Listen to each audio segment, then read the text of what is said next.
อยู่ใน6 โมงแล้วเนาะจะกลับแล้วมื้อนี้มันบ่ลงนี่มันลงอยู่ลุ่มอยู่กลางตาดนี่เป็นตาดสูงเนาะตาดสูงๆอยู่ลุ่มลงไปอยู่กลางตาดนี่มันมีบ่อนมันลงน่ะบินไปมานี่มันบ่ขึ้นมานี่ซุ่มก็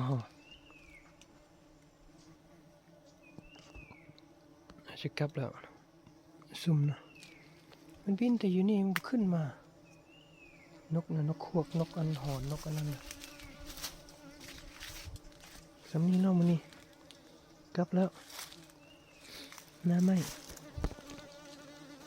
หอกตัวนึงหอกแดงหอกแก้มแดงตัวนึงนกน้อย10 ตัวนะนกเป้าห้องอยู่เทิงเดี๋ยวขึ้นไปเบิ่งมีหมากไม้บ่หรือมันจับอยู่เทิงห้องอยู่เทิงนกเป้า